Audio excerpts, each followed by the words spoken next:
So good morning. Another video. I been doing my best to make some videos here, but I haven't quite been able to break through. Now, there's a lot that's occurred. There's a lot to process, and there's a lot to talk about.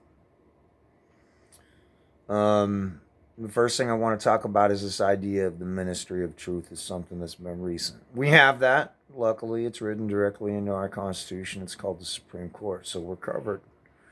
We got this. We got the ministry of truth already. We got one perspective, another perspective, a bunch of judges, and preponderance of evidence that's presented. And they decide what the truth is. That's how we arbitrate the truth in this country. It's using our courts of law. It's absolutely ridiculous to me that other people are talking about a ministry of truth. It's as if they do not know. Do we need civics in our schools? Do we need civics? Do we need to break it down, the fact that we got 3 forms of government so the average person can understand that we already have a ministry of truth? There's that. So that's already happening. Now that ministry of truth is going to be answering some really important questions for us. One of those questions relates directly to the curriculum proposed by Black Lives Matter that's going to end up in the Supreme Court. And I would say that curriculum itself is a demonstration of radicalized ideas, and it's radicalizing our youth, which is creating terrorism. And that terrorism is reflected in those ideas. There is no racial superiority. What about the Asian villages? What about the Latino villages? All lives matter. Not just Black lives. All lives. And I'm willing to have that conversation with Ibrahim X. Absolutely.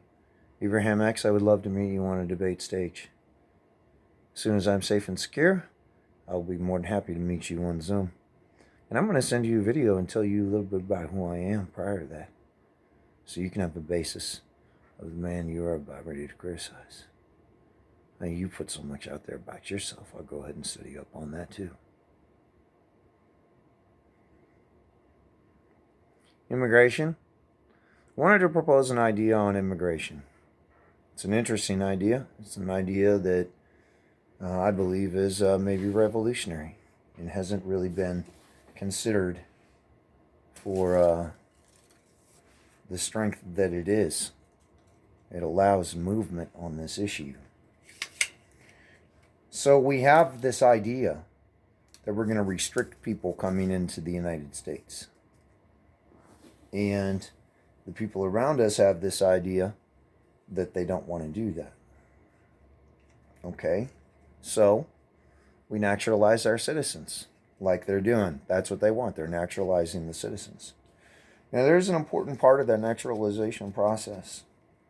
You say, well, we got to do this on the front side so we catch all the bad people before they come in. That's kind of a pre-crime idea.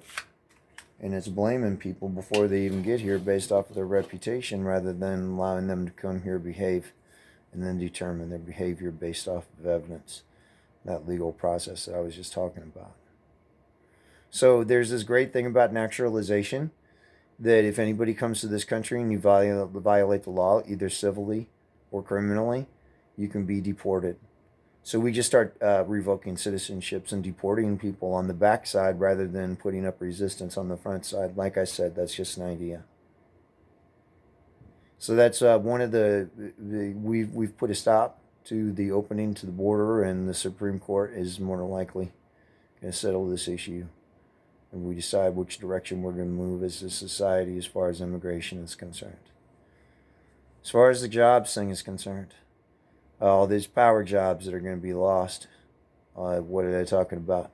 A whole bunch of jobs. So we're going to have to find a way to create a replacement industry.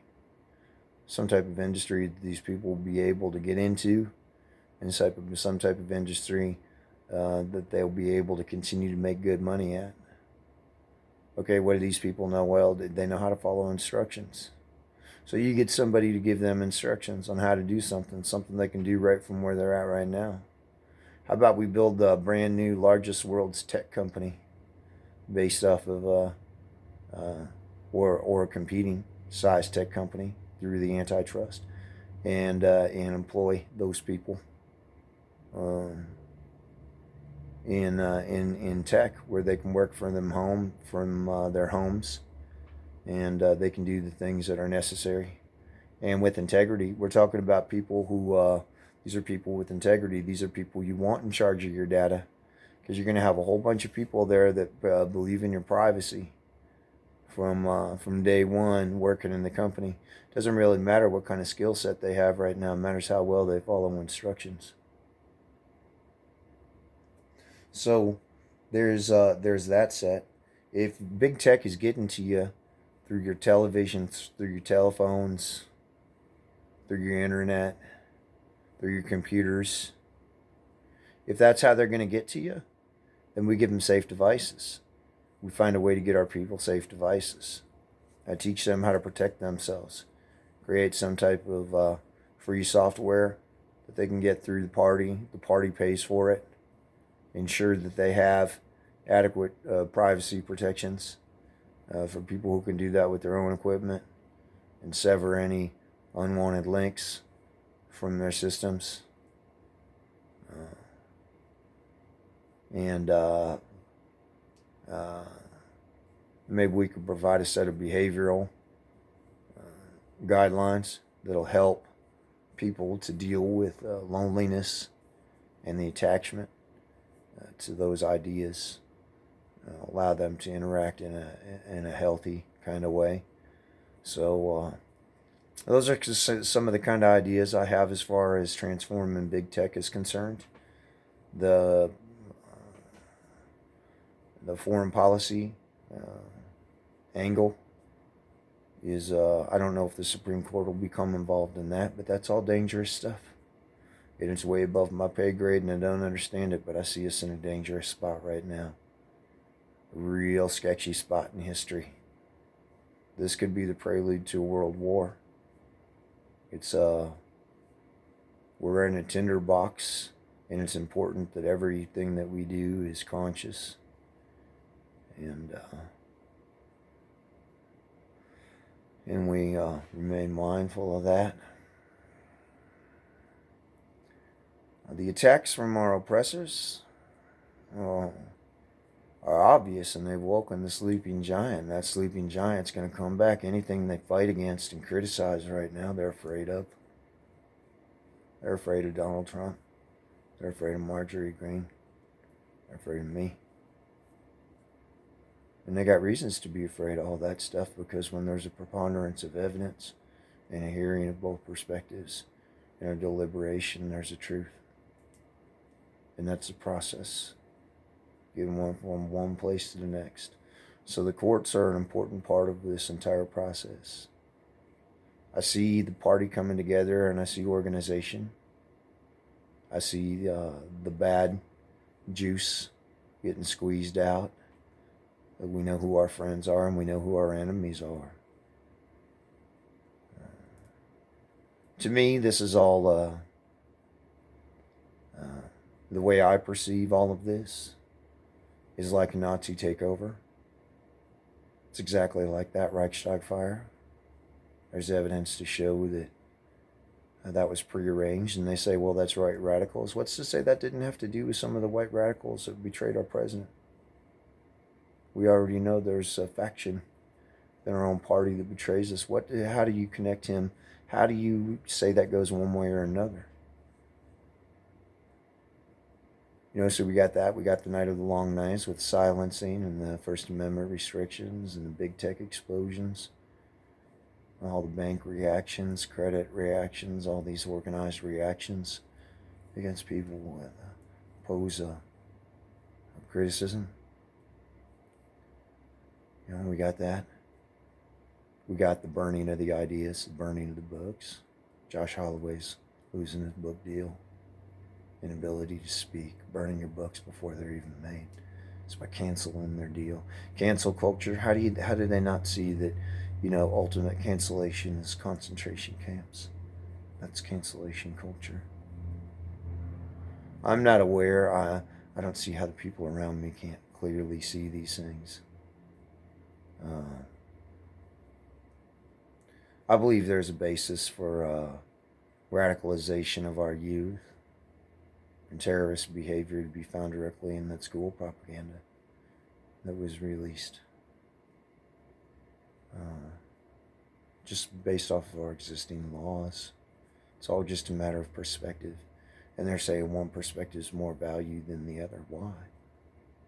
Why is that true? And they're saying our voice matters more than yours. Why is that true? That's why we have a Supreme Court. That's why we have these things.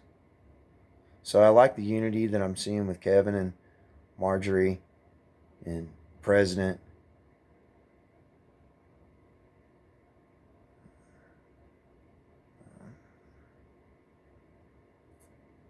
I wanted to get through a video without screaming, without cussing, saying bad names.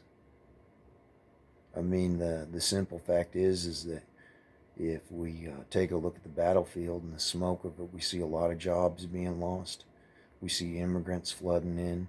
We see people being released from our prisons, rising murder rates, epic homicide crawls. Our society is being attacked. The idea of America is being attacked. Our safety is being attacked. Our security is being attacked. It's being attacked. We need National Security Agency on top of this immediately. We need our Homeland Security on top of this immediately. We need everybody to come together and to fight as one so we can ensure that this never happens again.